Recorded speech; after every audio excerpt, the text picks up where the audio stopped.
Sir నమస్కారం sir. నమస్తే అండి. సార్ రాజమౌళి గారు అండ్ మహేష్ బాబు గారి 'వారణాసి' సినిమా కొన్ని ఇబ్బందుల్లో అయితే ఇరుక్కుంది. సో అందులో ఒక ప్రాబ్లమ్ ఏంటి అంటే సార్, సినిమా టైటిల్‌కి సంబంధించి ఇప్పుడు ఒక ఇష్యూ జరుగుతుంది. సిహెచ్ సుబ్బారెడ్డి అనే వ్యక్తి అది నేను రిజిస్టర్ చేయించుకున్నాను. నా టైటిల్‌ని ఆయన పెట్టుకున్నారు. నాకు న్యాయం చేయాలంటూ ఆయన చాంబర్‌కెళ్ళడం జరిగింది. సో ఇప్పుడు ఈ 'వారణాసి' టైటిల్‌కి సంబంధించి ఏం జరిగింది? మరి దీన్ని సార్ట్ ఔట్ చేసుకున్నారా? మరి లేకుంటే 'వారణాసి' అని టైటిలే రాజమౌళి గారు మార్చేసే అవకాశాలున్నాయా? అంటే యాక్చువల్‌గా ఈ 'వారణాసి' అనే టైటిల్ పెట్టబోతున్నారు ఈ సినిమాకి అనేది హ్మ్. వాళ్ళు టైటిల్ అనౌన్స్ చేయడానికంటే ముందే నెల రోజుల ముందు బయట స్పెక్యులేషన్ వచ్చేసింది. అవును. వచ్చేసిన సందర్భంగా టైటిల్ మాకుంది అని సుబ్బారెడ్డి గారు చెప్పాడు. ఆయన గతంలో 'రఫ్' అనేటువంటి ఒక సినిమా తీసుకున్నాడు ఆది సాయి కుమార్‌తో. అవును. కాబట్టి ఆయన ఇప్పుడు ప్రొడ్యూసరు, డైరెక్షన్ కూడా తనే చేస్తున్నట్టుగా ఉన్నాడు. హ్మ్. అలా ఆయన ఈ టైటిల్ నా పేరుతో ఉంది అని చెప్తున్నాడు. జనరల్‌గా ఈ టైటిల్‌కి సంబంధించిన వివాదాలు ఛాంబర్‌లో ఈజీగానే పరిష్కారం అవుతాయి. అది పెద్ద ఇబ్బందికర పరిస్థితి ఏమీ కాదు. హ్మ్. అంటే కూర్చోబెట్టి మాట్లాడతారు. దానికి సంబంధించినటువంటి ఏదో ఒక ఆర్థిక లావాదేవీ జరుగుతుంది. ఒకవేళ అది కూడా కాని పక్షంలో ఇక్కడ పెద్ద ప్రొడ్యూసరు, చిన్న ప్రొడ్యూసరు, పెద్ద డైరెక్టరు, చిన్న డైరెక్టరు ఈ వర్గ వైషమ్యాలు కూడా పనిచేస్తాయి. అయితే ఇవి పనిచేసినప్పటికీ మాట వినని పరిస్థితి వచ్చిన సందర్భాలు కూడా గతంలో ఉన్నాయి. కళ్యాణ్ రామ్ కత్తి అని పెట్టారు కదా ఆ రోజుల్లో. అవును.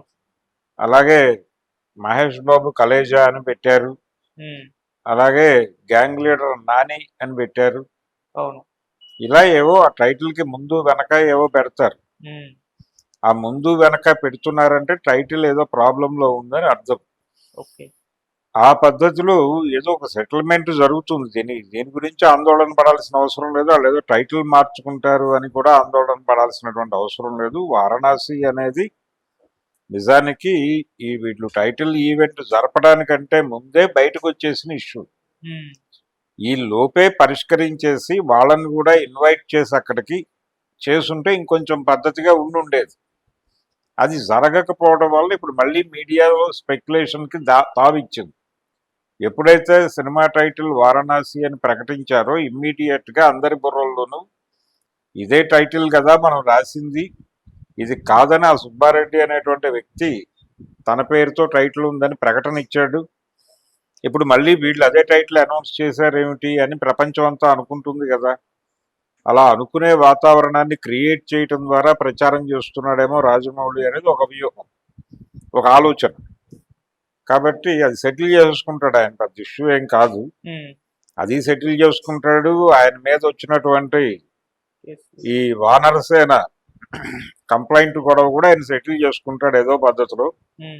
అంటే ఒక ప్రెస్ మీట్ పెట్టో లేకపోతే ఒక ప్రెస్ స్టేట్మెంట్ ఇచ్చో సారీ చెప్పేస్తే అది సమస్య పోయే గొడవే. ఇది 27 సమ్మర్లో రిలీజ్ అయ్యే సినిమా. అవును. కాబట్టి ఒక 4-5 నెలలు ఇలాంటి వివాదాలు నడవటం వలన వాళ్ళకి వచ్చిన ప్రమాదం ఏం లేదు. వీళ్ళకి సారీ చెప్పచ్చు, వాళ్ళకి సారీ చెప్పచ్చు, ఇక్కడ అతుకులేయచ్చు, అక్కడ అతుకులేయచ్చు. పెద్ద కష్టమైన పరిస్థితుల్లో సినిమా ఉందని నేను అనుకోవడం లేదు ఈ రెండు ఇష్యూస్ నుంచి. ఈ గొడవ ఇప్పుడు మంచిదే. ఇది కొంచెం ఈ కాంట్రవర్సీ మెదడులోకి ఎక్కించుకున్న వాళ్ళు సినిమాలో ఏముందో చూడాలని ఇప్పటి నుంచే ప్రిపేర్ అవుతూ ఉంటారు. ఆ ప్రిపేర్నెస్ కి అది ఉపయోగపడుతుంది. ఏది ఈ వానర్ సేన వారి కంప్లైంట్, ఈ గొడవ అంతా ఆయన ఏదో ఆంజనేయ స్వామిని కించపరిచాడు అనేటువంటి అభిప్రాయం. నిజానికి ఆయన ఏం కించపరచలేదు, తన వ్యక్తిగత అభిప్రాయాలు చెప్పుకున్నాడు వేదిక మీద. నేను దేవుణ్ణి నమ్మను అంటాం అనేది తప్పేం కాదు, అది పర్సనల్ ఒపీనియన్ అంతే తప్ప ఆయన ఏ దేవుణ్ణి దూషించడం అనే ప్రోగ్రాం పెట్టుకోవాలి. కాకపోతే మా తండ్రి గారు, నా భార్య, ఆయన భక్తులు, ఆయన ఏదో నడిపిస్తాడు వెనక నుంచి అన్నారు. ఆయన నడిపించినట్టు నాకు కనిపించలేదు, అది నన్ను గాయపరిచింది అని గౌరవప్రదంగానే మాట్లాడాడు. ఆయన బూతులు తిట్టే ప్రోగ్రాం తీసుకోలే. తర్వాత ట్రోలింగ్ పేరుతో ఆయన్ని బూతులు తిట్టింది ప్రపంచం అంతా. ఎవరైతే ఆయన దైవ దూషణకి పాల్పడ్డాడు అని క్లెయిమ్ చేస్తున్నారో వాళ్ళు కొంచెం దుర్మార్గంగా మాట్లాడారు తప్ప ఆయన కాదు.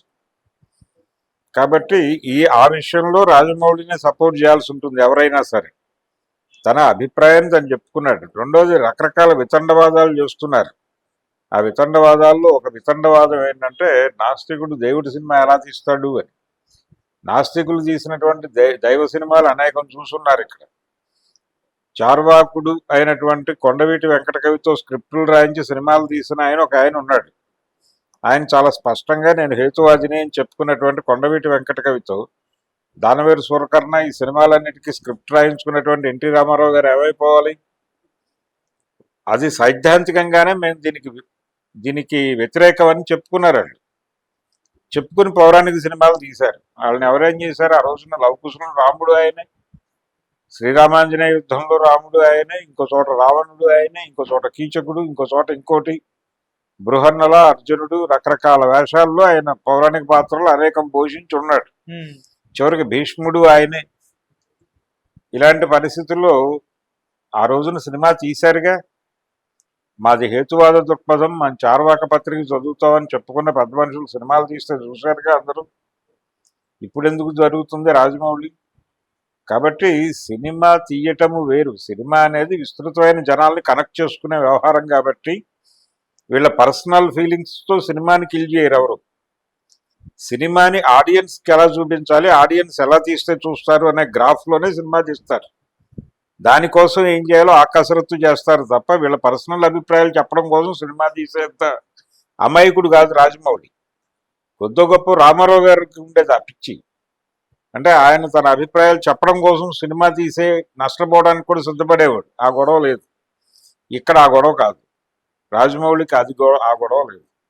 ఆయన ఏదో సిద్ధాంతం ప్రచారం చేయాలి, లేకపోతే నా అభిప్రాయం ప్రపంచం మీద రుద్దాలి అనే ప్రోగ్రాం లేదు ఆయనకి.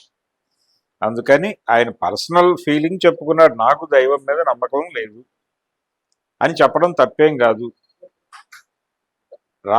ఆర్ఎస్ఎస్కి దైవ సమానుడైనటువంటి శ్రీ సావర్కర్ గారు కూడా నేను నాస్తికుడిని అని చెప్పుకున్నాడు. మరి భార్యను ఏం చేస్తారు వీళ్ళు హిందుత్వ ట్రోలర్స్ అందరూ? మహమ్మద్ అలీ జిన్నా తనని తాను నాస్తికుడిగా ప్రకటించుకున్నాడు. ఏటీ కోవూరు తనని తాను నాస్తికుడిగా ప్రకటించుకున్నాడు. వాళ్ళ అదన్నాయి ఏం చేయలేదు కదా. గోపరాజు రామచంద్రరావు గారు గోరా ఆయన నేను నాస్తికుడిని అని ప్రకటించుకున్నాడు. ఆయన ఏం చేశారు?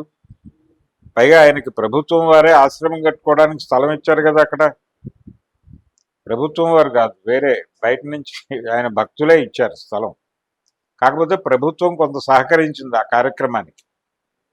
కాబట్టి నాస్తికుడిని అని చెప్పుకోవడం చట్టపరంగా కానీ రాజ్యాంగ పరంగా కానీ తప్పేం కాదు. కాకపోతే ఈ గొడవ ఎందుకు చేస్తున్నారు అనేది ప్రపంచం అర్థం చేసుకోవట్లే. రాజమౌళి భుజం మీద తుపాకీ పెట్టి ఈ దేశంలో ఉన్న నాస్తికుల్ని, మైనారిటీలని చితక్కొట్టాలనేది ప్రోగ్రాం.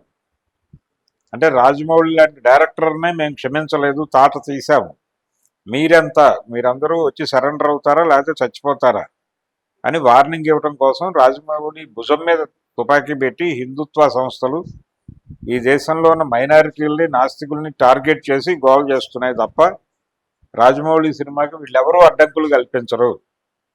ఇది చాలా స్పష్టం. సో ఈ రాజమౌళి వివాదానికి సంబంధించి ఈ యాంగిల్ కూడా ప్రపంచం ఆలోచించాల్సినటువంటి అవసరం ఉంది. టైటిల్ ఇష్యూ పరిష్కరించుకోగలడు ఆయన. 10 నిమిషాల పని, ఇది కూడా 10 నిమిషాల పని ఆయనకి. Okay sir. మరి ఎలా సాల్వ్ చేసుకుంటాడు అనేది చూద్దాం. Okay sir, thank you so much. Thank you.